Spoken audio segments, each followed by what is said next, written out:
Eu trago muito pra você porque eu não sou estudioso, caralho, não sei. Tudo bem. Mas isso é uma interpretação que eu tenho a partir das aulas do Jordan Peterson. Mas ele não está analisando nas aulas dele o Novo Testamento. Ele analisa muito do Antigo, né? o Velho Testamento. E o Velho Testamento, ele é só metáfora. Tipo, a parte da Gênesis, ele é metáfora pura. É tipo, na minha visão, e é a visão do Jordan Peterson, na verdade, né? Os povos antigos, com as histórias de milênios que eles colecionavam, eles dando uma interpretação do que eles acreditavam que estava acontecendo na realidade. E aquilo é uma interpretação muito poderosa. Talvez as pessoas que chegaram naquela conclusão eram pessoas muito estudiosas e filósofas, e aquilo, a mensagem contida naquelas parábolas são mensagens muito gigantescas, entendeu? Não são tipo... Tem trechos que são linhas, 2 linhas da Bíblia, mas dentro daquelas 2 linhas tem muita sabedoria, entendeu? Por isso que eu acho que a essência desses livros, ele não tá, né? É claro que ele tá nessa parada simples de você educar o povo, e tem muito da Bíblia que era, tipo, não coma camarão, porque o nego tem alergia a camarão, se você comer camarão, provavelmente você vai passar mal, então não coma camarão. Camarão é profano, tá escrito na Bíblia, no Velho Testamento, se pá. Sim.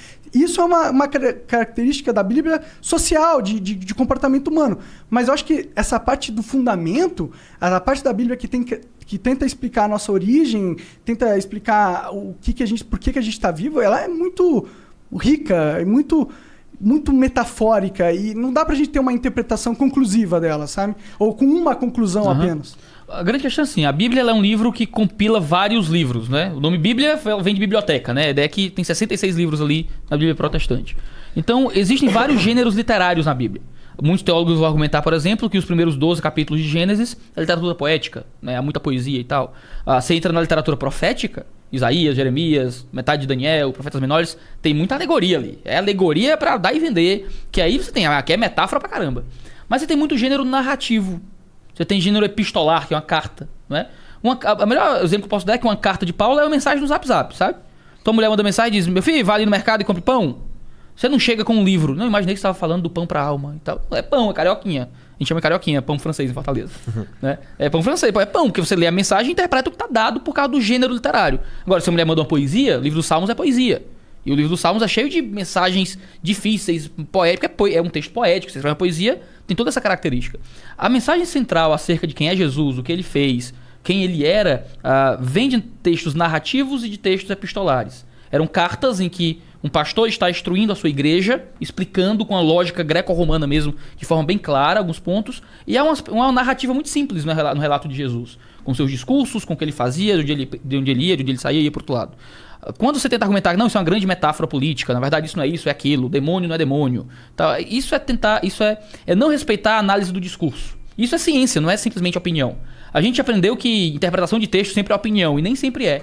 Existe um aspecto opinativo, até artístico, mas há um aspecto científico do processo de interpretação de um texto. Não é? Depende da forma que esse texto... Qual o propósito esse texto foi escrito. Você entende, isso aqui é um texto de gênero profético, você tem um jeito de interpretar. Aqui já entra muito na área da opinião, dependendo do nível da metáfora. Esse é um texto poético, tem outra forma de interpretar. Se Gênesis é poético, então existe toda uma metáfora ali de beleza que você vai encontrar no que está sendo dito.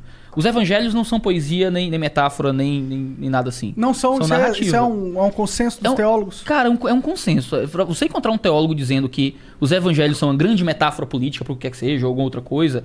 Cara, eu estudo teologia dentro da possibilidade da minha vida há bastante tempo, né? Desde meus 15 anos que eu tô na igreja e comecei a ler essas coisas. Fiz mestrado em teologia. Cara, eu nunca encontrei um teólogo relevante que seguisse esse caminho. Você encontra alguns teólogos que tentam desmistificar o texto. Então o que significa? Tem o relato da multiplicação dos pães e dos peixes, por exemplo. Aí o relato diz que tinha uma multidão lá ouvindo Jesus, e o pessoal tava com fome. Aí diz, Jesus, como é que a gente vai alimentar essa galera toda aqui? Estão 1000 pessoas aqui e tal. O que a gente faz? Aí diz, traz aí alguma coisa aí. Aí chega uma criança que tinha pães e peixes. Aí dá lá. Jesus pega e distribui, multiplica, aquele grande milagre famoso. Todo mundo come e sobra um monte de cesto de pão e peixe ainda pro povo. Isso é um relato milagroso, de um evento sobrenatural. Há muitos teólogos, e esses são os críticos mais majoritários, dentre os críticos da academia, que tentam desmistificar isso. Ou seja, vão tentar tirar a parte do milagre do texto. Então, não, na verdade o que Jesus fez foi através da generosidade do menino fazer com que as pessoas mostrassem suas comidas escondidas e repartissem e tal e tudo mais. Eu teria uma interpretação assim, se eu fosse analisar, entendeu? Sim. Porque eu não acredito que existe sobrenatural. Pronto. Só que esse é o grande problema. Então, é só não acreditar na Bíblia. Entendeu? Mas é foda, porque você não concorda com essa interpretação. Porque você tá falando que pra acreditar em Deus, você tem que acreditar no sobrenatural. Então você tá dizendo que Deus é natural? Aham. É difícil tratar Deus como algo natural, porque Por quê? se ele é algo que não transcende a natureza, então ele não tá fora daquilo que existe no processo no evolutivo natural. Por que ele precisa estar fora? Dentro do conceito tradicional de Deus... Tradicional, claro. A não ser que aí, desse jeito, daqui a pouco qualquer um pode ser Deus. Assim, Bolsonaro vira Deus. Se Não, quiser. não necessariamente, porque o Deus ele tem que obedecer a uma lógica, né? Por que tu escolheu Bolsonaro? Porque é o do momento. Se Lula estivesse lá, eu diria ele. Você Quando for 2022, eu vou dizer o Monark. Né? Vai ser presidente da vez. Ou o Felipe Neto, né? Talvez.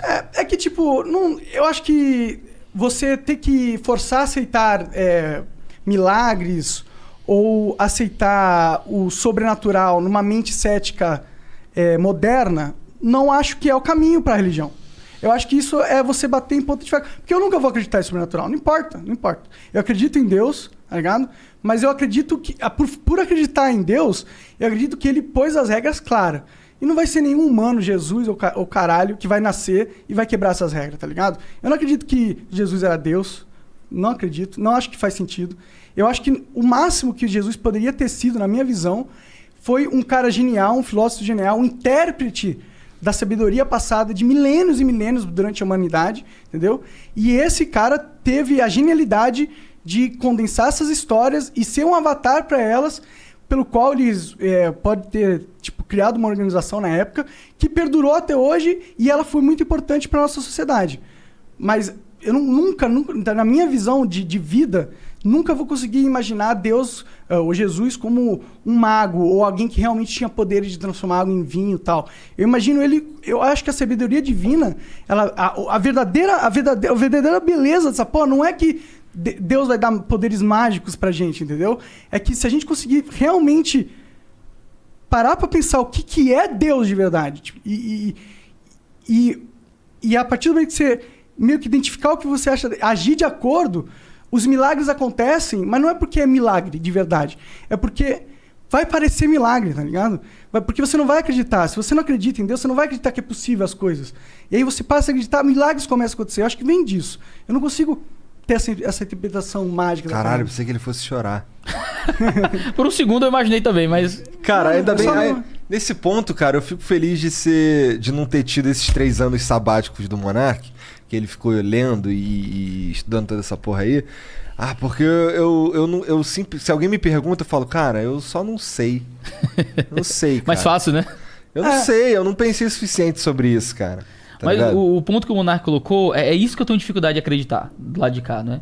Porque eu tenho um registro histórico. Por que a gente acredita que Jesus existiu, não é? Porque um monte de gente viu e escreveu sobre esse cara. E por que tu foi convencido? Obrigado pela pergunta. Até me ajudar na cadeira aqui, né? E é isso que eu ia entrar justamente nesse sentido. Cara, eu tenho um relato histórico. Imagina, por exemplo, se eu digo assim, galera, tem uma bomba debaixo da mesa aqui. Tem uma bomba. O que é que você faz alguma coisa com isso? Você averigua se a bomba tá mesmo, ou você confia no que eu tô dizendo. Eita, o Iago é uma fonte confiável, ele não ia dizer isso só de sacanagem, e a gente confia na fonte, né? A gente, quando recebe uma informação, a gente faz alguma coisa com ela, geralmente. Eu tenho um documento. Esse documento foi escrito por alguém, sobre outro alguém, né? Esse documento é o Novo Testamento. Esse Novo Testamento fala que teve um caba que nasceu, viveu, fez um monte de coisa impossível pro ser humano, ressuscitou morto, curou aleijado, pregou o evangelho pros pobres, é o que tá escrito lá, né? E esse cara dizia que era Deus. 4 livros diferentes. Né? Mateus, Marcos, Lucas e João, né? São os 4 relatos do Evangelho, que apresentam Jesus de uma perspectiva complementar, mas o Mateus está mais voltado para convencer os judeus, João mais voltado para convencer os gregos, Lucas fala um pouco mais do aspecto dos ensinos de Jesus, Marcos da história de Jesus. Então existe motivos para existirem 4, representam perspectivas um pouco a públicos diferentes, digamos assim, né? Então a gente tem esses evangelhos dizendo isso. Fora Paulo, fora Pedro, fora os apóstolos que escreveram outras coisas e tal. Um ou outro documento histórico que cita um Jesus que existiu e tudo mais. Então a gente tem esses relatos. Esses relatos foram escritos para dizer que teve um cara que dizia que era Deus, que ele ia levar os meus pecados, que ia me juntar com Deus, que ia limpar toda a maldade do meu coração. eu ia continuar sendo um pecador miserável, mas que por causa da justiça dele, eu ia poder ser unido novamente ao Senhor. É isso que o cara disse. O cara morreu e ressuscitou para provar isso. É o que o relato diz. É um relato que, se eu acreditar nele, eu tenho que acreditar que que Jesus é Deus, que Deus é pessoal, esse negócio todo que a gente está conversando. Se eu acredito no relato, como está lá, eu preciso acreditar no cristianismo corrente, né, e ortodoxo. A não ser que eu tente... não, mas o relato talvez não signifique isso. E esse eu acho que é o problema. É mais coerente pra mim ser um cristão e crer na Bíblia de forma tradicional, ou ser um ateu, mas achar a Bíblia é falsa. Ponto. Entendeu? Tentar olhar pra Bíblia e dizer, não... Não, ou então, pode ter o meio do caminho? Então, o meio do caminho pode ser... Eu acho que a Bíblia é valiosa. Eu acho que culturalmente ela representou uma crença de um tempo e tal, mas eu não creio nela. Também é uma possibilidade. Tentar reinterpretar a Bíblia para significar alguma outra coisa diferente, um Jesus que na verdade era, mas não era... Isso é usar o texto como quiser. Eu acho que isso a gente não consegue fazer de uma forma que respeite o texto e a arte da interpretação. Mas a gente lendo a Bíblia, a gente... modernamente agora vendo, a gente consegue perceber que tem muita coisa ali que não é literal. Por exemplo, sim, a própria parte do... Não sei, é que eu não conheço muito, não sei, mas a parte do camarão lá. Não coma camarão porque essa é uma abominação e tal. Camarão não é uma abominação, tá ligado? Então, dentro das leis judaicas alimentares, né, existiam os animais puros e impuros, e muitos vão argumentar que as leis dietéticas dos judeus eram para proteger de certas doenças e tal. E os animais impuros eram animais que mais comumente davam doenças também. Mas é porque... Você acha que isso é uma coincidência? Então, a lei mosaica, ela tinha uma função também de criar um padrão de impureza cerimonial. O que era isso? Era para criar rituais de purificação, que eram externos, lavagem de mãos, raspar o pelo, não sei o quê. Mulher menstruada, você não encosta na mulher quando tá menstruada, não pode trocar em cadáver, senão tem que fazer um ritual de purificação. E isso tinha todo um objetivo de apontar para a impureza do homem, para que os judeus entendessem, através da ritualística, que a gente estava constantemente impuro. Para quê? Para apontar ao homem a ideia de que ele precisava de que alguém o purificasse, que era justamente o Messias que viria, que seria Cristo e tudo mais. Então, o simbolismo disso tudo, e que muda, hoje a gente pode comer camarão tranquilamente no cristianismo, né? Mas havia um momento histórico em que Deus cria um ambiente ritual para transmitir uma expectativa de pureza que havia de vir. Sim, mas aí tá claro que na Bíblia tem alegorias ou tem coisas que elas não necessariamente estão ali por um propósito literal. Não é bem uma alegoria porque eles realmente não podiam comer aquilo, sabe? Entendeu? É o que eu quero dizer. Entendi. Há uma literalidade, mas talvez alguns pudessem. Há um símbolo em cima daquilo, sim, entendeu? Entendi. Mas é claro que aquele símbolo tá lá pra um propósito maior. De comportamento social, não necessariamente uma parada tipo... Nossa, o camarão ofende a Deus, o que é isso? Não, né? Então, não pode... As questões das histórias de Jesus não pode ter algo assim também? Então, quando a gente... coisas que, tipo, estão ali, mas não são realmente aquilo, mas estão ali por causa do contexto da época, era a melhor forma de explicar pra galera, tá ligado? Então, eu consigo concordar com isso quando a gente olha pra questões mais pontuais do Antigo Testamento. Porque o texto já diz isso. Ele deixa claro que é isso muitas vezes. Entendi. Quando a gente olha pro Novo Testamento, a gente já tem um padrão mais global para todos os povos até o fim dos tempos, digamos assim. E que são padrões mais simples, não é? O Novo Testamento não é cheio de ritualística mais, porque a ritualística era uma sombra que apontava para uma coisa mais concreta, que era a nossa maldade diante de Deus, e a gente precisa de uma pureza que provém do poder de Deus em nossa vida. Esse é o relato que está escrito, não é? E a grande pergunta é, tudo bem, as testemunhas disseram isso, mas essas testemunhas são confiáveis? Tudo bem, eu acredito que Pedro acreditava, eu acredito que Paulo acreditava, mas essa galera tava doida, era um judeu, foram enganados, sei lá. Só que essa galera não eram só testemunhas confiáveis porque estavam lá e viram isso tudo. Mas a Bíblia foi escrita, na verdade, milhões de anos depois. Não, a gente tem manuscritos do século I. Né? E o cara dizia que era Paulo. Isso era entregue nas igrejas e era transmitido entre as igrejas. Havia várias testemunhas para dizer que aquela carta era de verdade, daquele personagem. O processo de formação do cânon do Novo Testamento foi isso. Foi as igrejas dizendo, não, tem essa carta de Paulo aqui, que todo mundo aqui conhece, Paulo mandou, tá aqui a assinatura de Paulo, e só fizeram juntar essas cartas. Mas você acredita nessa verificação burocrática da igreja? Então, você não acredita que tem um telefone sem fio do caralho? Cara, no período primitivo eu acho difícil, porque havia muito texto rejeitado. Porque a percepção do cânon do Novo Testamento se deu através de um processo muito simples. Os apóstolos morreram, depois que eles morreram, disseram, tem que juntar a mensagem desses caras. Então, eles viviam escrevendo cartas para as igrejas.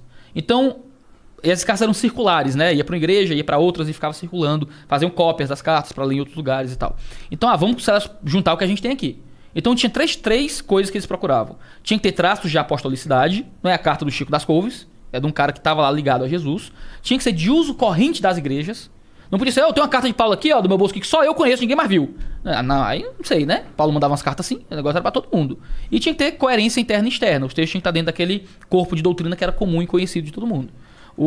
Esse é um processo muito simples. O monarca morre. E, pô, cara, o monarca, vamos juntar aqui todas as entrevistas do monarca.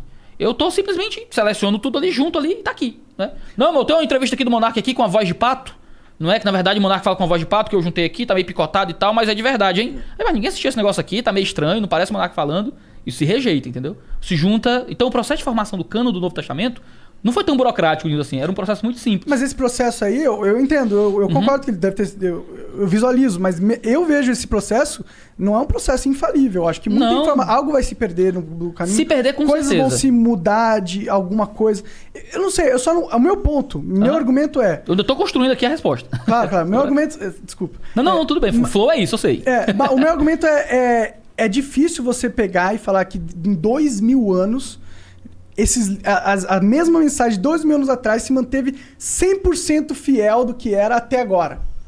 Eu acho que é, impossível. Você acha que o texto se perdeu? Alguns textos se perderam, algumas coisas foram colocadas que não eram canon, ligado? Até, porra, você tem Star Wars aí, né? Que é uma puta história. Aí os caras pegam, compram a licença e lançam outra parada do Star Wars, de repente tem 20 histórias do Star Wars, aí um cara que é fã pega e cria uma fanfiction do Star Wars.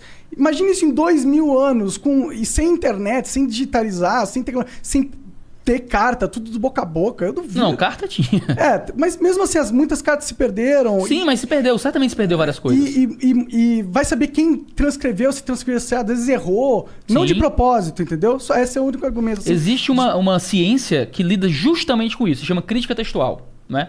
Você tem ali as cartas do Novo Testamento e elas são copiadas, né? E copiadas e recopiadas. E existe hoje a capacidade de a gente remontar o Novo Testamento através de todas essas cópias. Como documento histórico, o Novo Testamento é o documento mais historicamente confiável do mundo. Segundo as associações que registram o número de manuscritos do Novo Testamento, a gente tem cerca de 6 mil manuscritos gregos do Novo Testamento. Dá alguns milhões de páginas de Novo Testamento. O segundo documento grego, documento antigo, com maior número de cópias, se não me engano, tem 100 e poucas. Né? Fora isso, fora as cópias gregas, a gente tem as cópias cóptas, a gente tem as cópias para o latim, tem os comentários que os primeiros pastores faziam dos textos das cartas. A gente consegue remontar todo o Novo Testamento só dos comentários só das pregações que faziam em cima do texto. Né?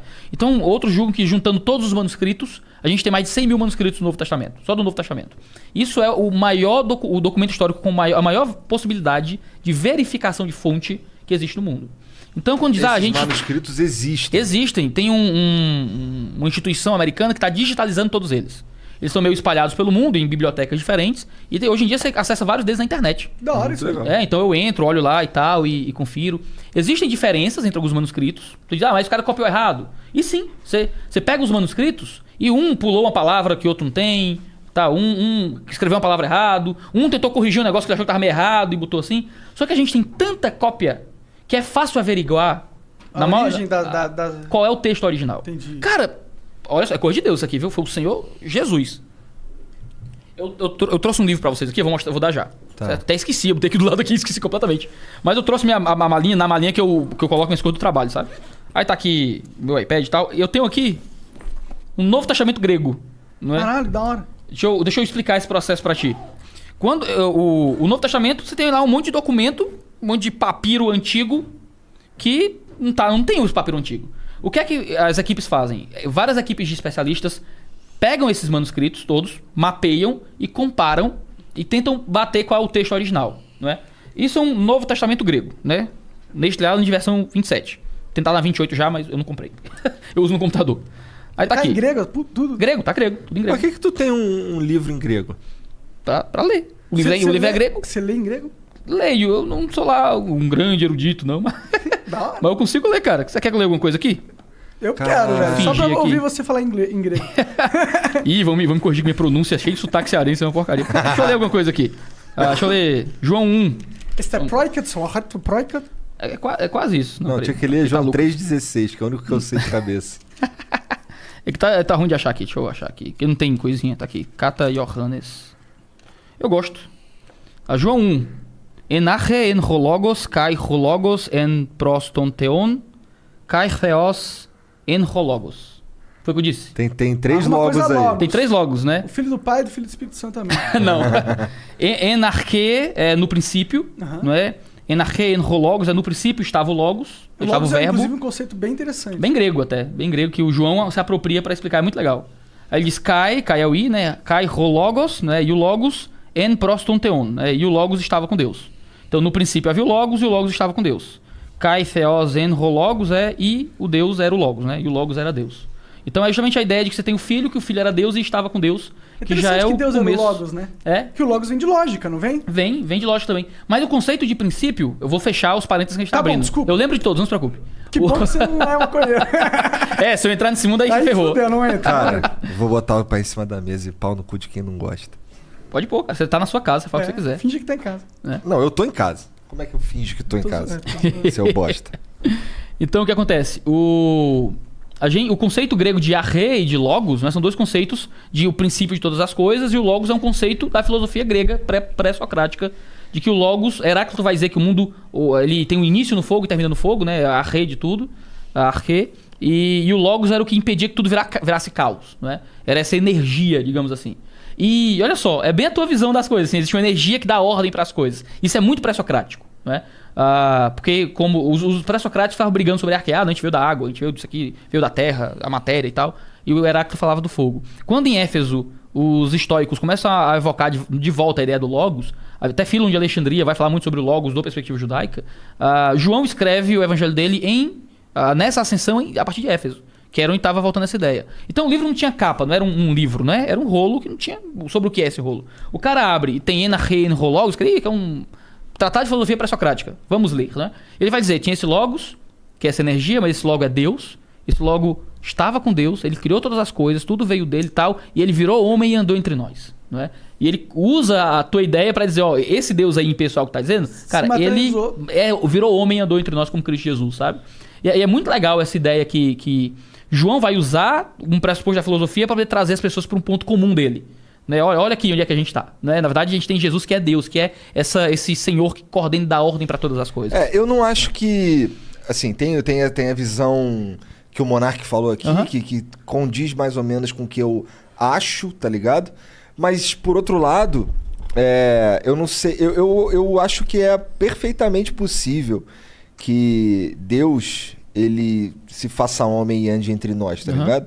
Já que eu acredito que há uma força que eu não sei o que é, tá ligado?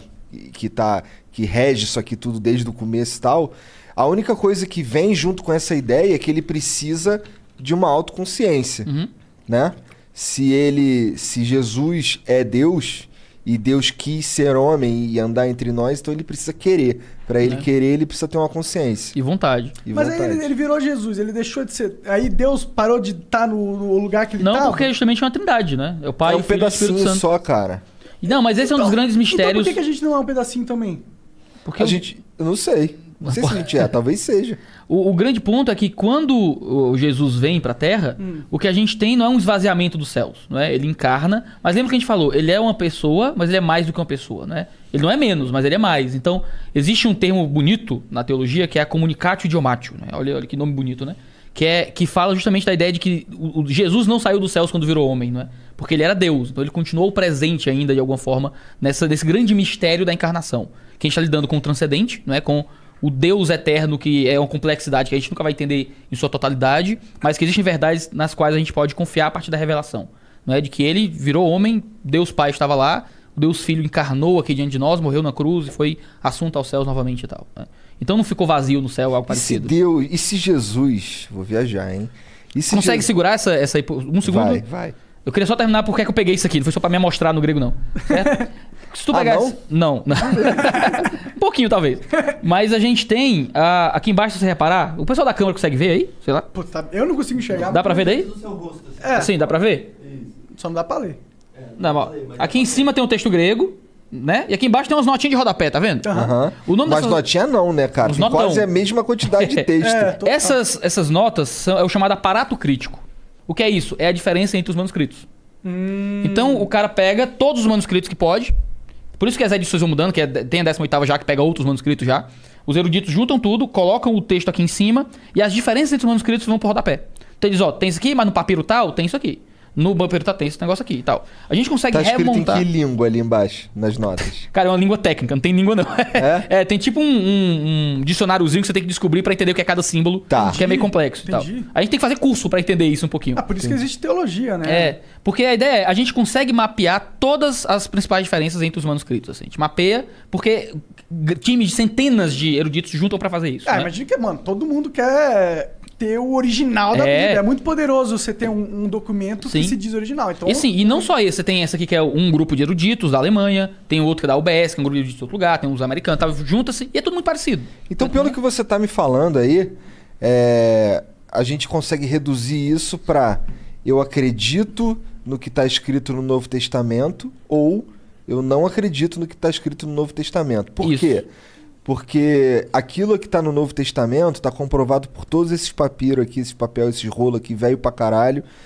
Tá tudo aqui, eles existem hoje. Se você quiser, você pode ir ali, desenrolar ele e comprovar. Não dá porque você tem que ter contato com os bibliotecários e tudo, mas é possível, tá lá, dá pra ir. Mas esse é um argumento de validação histórica do texto. Isso. É isso. Porque a galera às vezes tem um tipo de ceticismo, a Bíblia foi adulterada ao longo da história. Eu disse, não foi, eu posso provar. Os eruditos estão mostrando lá que o que a gente tem na mão hoje é igual ao que tinha naquele tempo. Né? A gente tem toda a história. E isso é doido, a gente tem a história das mudanças nos documentos. Então eu tenho um papiro antigo que é de um jeito, tem um mais moderno que é de outro, porque é diferente. E você consegue adaptar, e você conhece quem escreveu onde, porque... Por exemplo, tem... Sabe quem eram os copistas mais confiáveis? Eram os analfabetos. Os caras não sabiam ler grego, eram analfabetos naquela língua, então ele só fazia copiar o desenho. Exatamente igual. Ele não conseguia fazer nada diferente. Os papiros que tinham algumas mudanças eram de que quem estava copiando geralmente sabia alguma coisa. Dizia, rapaz, esse negócio aqui talvez não seja assim, hein? Aí ele trocava um pronome pelo nome de Deus... Trocava uma coisa que parecia que estava errada, ele tentava dar uma corrigida, mas não estava. O cara tentava, às vezes, mexer no texto. E tem muitos erros de falha humana, o cara pula uma palavra, copiando, o cara repete uma palavra, o cara copia um rei, bota outra letra no lugar e tal. Então, você consegue mapear essas falhas, entender, né, e conseguir chegar num consenso. Hoje, o que se diz é que você chega a 99,5% de certeza do texto do Novo Testamento. Existe um 0,5% que são algumas polêmicas, aqui é um pronome ou não era? Aí tem as regras sobre crítica textual. Geralmente a explicação mais simples é a explicação mais complexa é a preferida. É mais fácil um cara querer simplificar o texto do que deixar ele mais difícil. Mas sabe que eu sou um pouquinho cético com... Eu entendo que essa é a informação. Sim. Eu sou só um pouquinho cético porque existe um incentivo muito grande da instituição religiosa de falar, mano, é isso aqui, é isso, tá ligado? Existe um incentivo muito grande de ter alguma coisa sólida, incontestável, sabe?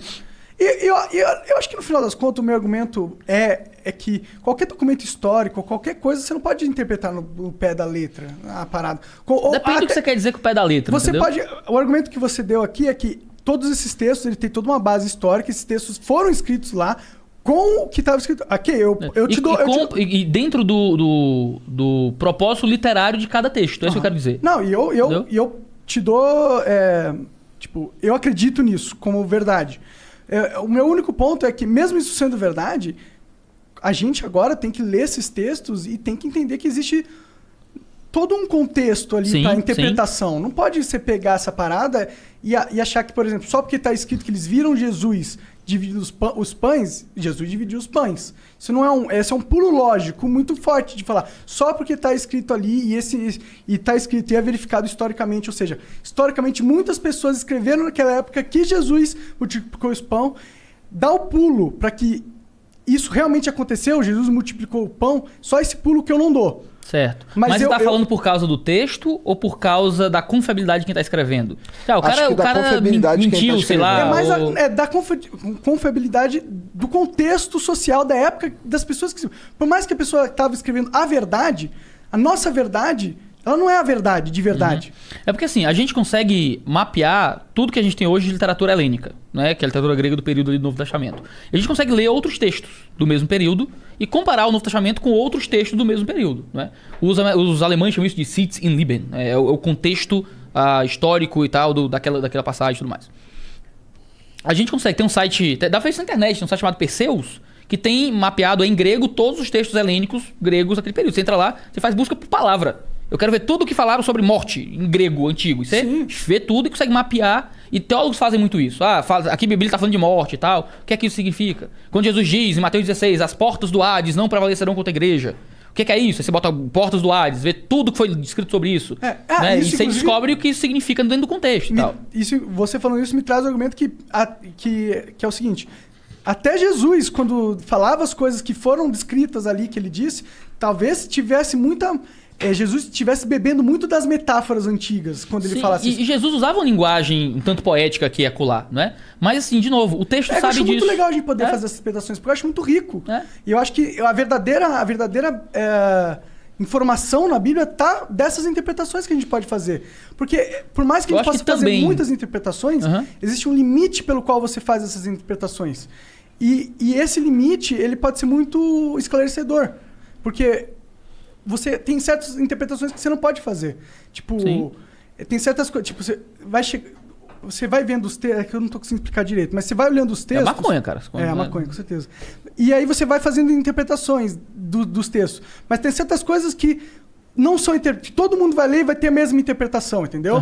E aí, essa interpretação ela é a base da história.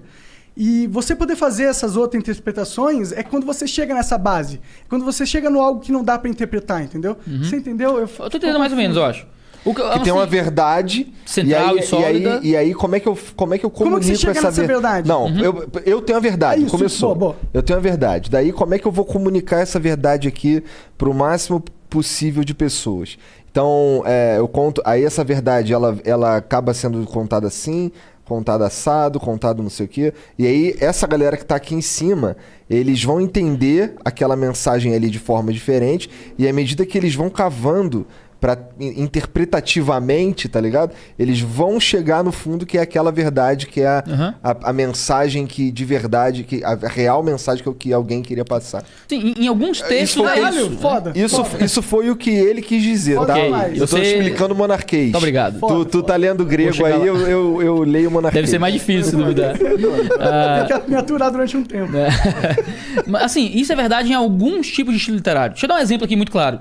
No Evangelho de João, e em Mateus, e acho que João e Mateus principalmente, Jesus falava umas paradas meio metafóricas, assim. Então ele chegava no templo de Jerusalém, olhava pro discípulos e dizia, eu vou destruir o templo e reconstruir em 3 dias. A parada mó, né? Aí o texto diz assim, ó. E o pessoal ficou pensando que ele estava falando do templo de Jerusalém, mas ele estava falando sobre sua morte e ressurreição. Isso está escrito no texto, entendeu? Por quê? Porque o autor sabia que estava diante de uma metáfora. Então o texto é tão literal, digamos assim, que a metáfora é explicada no próprio texto. Pelo narrador da história, né? O Evangelho de João. Não, tudo bem. No Antigo... Mas assim, é que o Antigo Testamento tem mais tipo de literatura poética e profética que é metafórica, né? No Novo tem bem menos. Você tem bem menos poesia. Você não tem poesia no Novo Testamento. Você não tem... O Apocalipse é o único livro profético do Novo Testamento. E o Apocalipse é cheio de metáfora, cheio de coisa. E tem uma antiga serpente, tem não sei o quê. E uma besta que saiu de dentro de um mar. Que é uma grande imagem pra falar de uma realidade. Que aí os teólogos brigam lá pra descobrir o que é. Não é? Agora sim. Será que já tá rolando essa parada? Alguma coisa, talvez. A gente tem um texto que é muito claro. E, de novo, as testemunhas se provam confiáveis a partir do momento que existem 4 relatos do Evangelho que não se contradizem. Alguns vão dizer, mas cheio de contradição. Não tem. Né? Eu tenho vários vídeos no canal que eu tento mostrar as pretensas contradições. Tem livro só disso.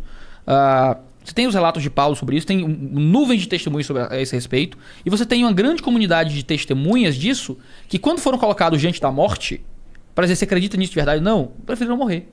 E de novo, não é aquele argumento do mas o muçulmano se explode, e aí por isso ele tá certo? Não. Por isso ele acredita piamente no que ele crê. Ele pode estar errado, mas ele acredita nisso.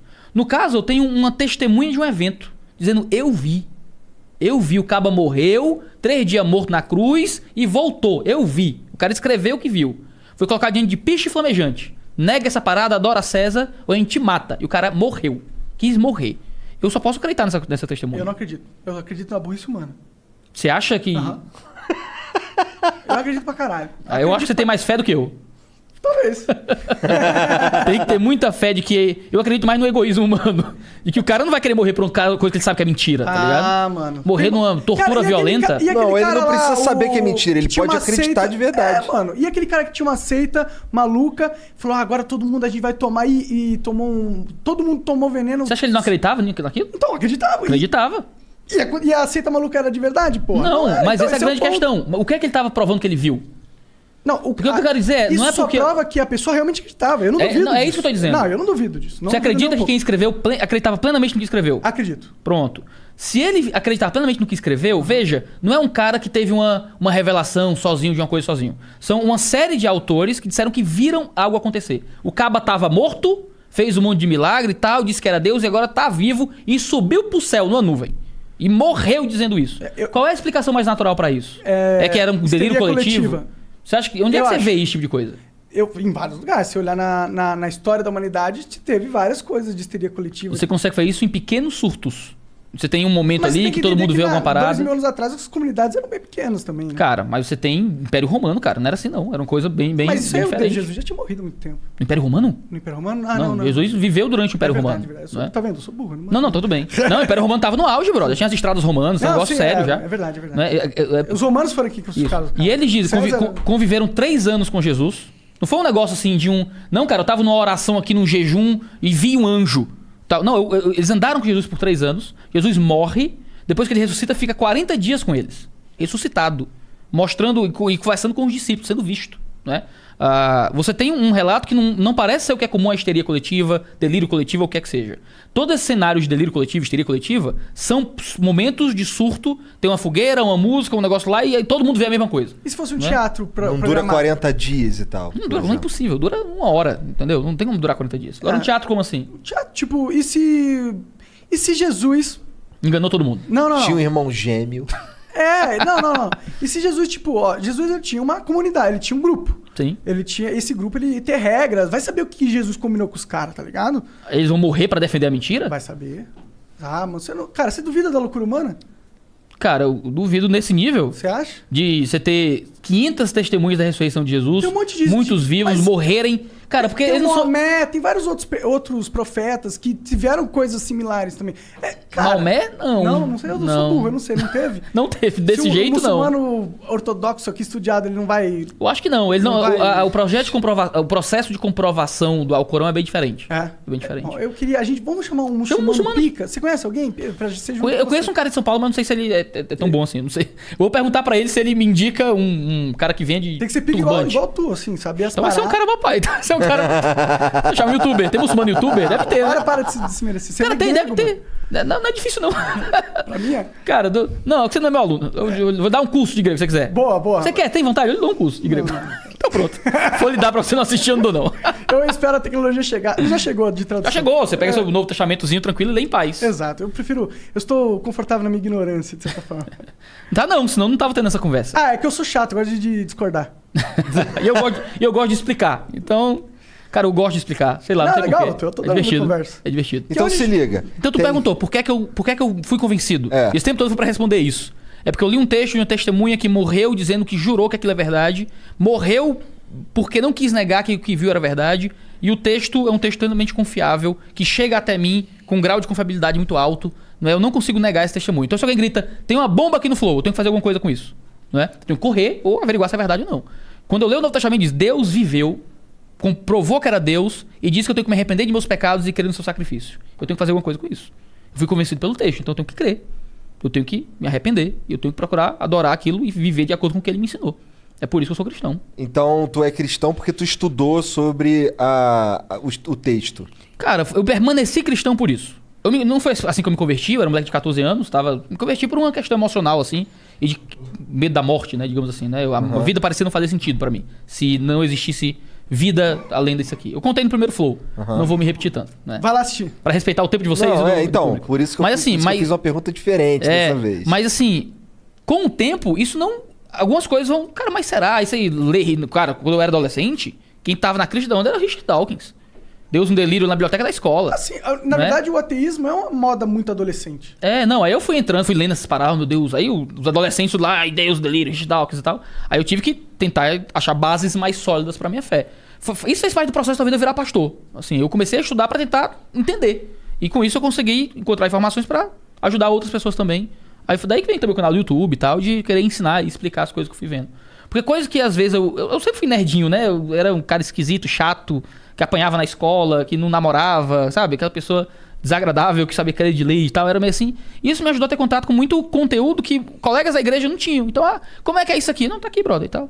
Então, tem gente que nunca vai morrer sem saber como é que é um processo de crítica textual, como é que você tal. E a gente, eu consigo ver um vídeo de 40 minutos, né, explicando como é que é o manuscrito, os meios, como é que você faz a sua própria pesquisa em casa, como é que tem nas nossas bíblias normais que não tem um aparato crítico desse, mas que tem uns asteriscos em 1 ou 2 versículos dizendo, em outro manuscrito tem assim, hein? Só pra você saber e tal. E ajudar os cristãos a elevarem o nível no processo da própria fé.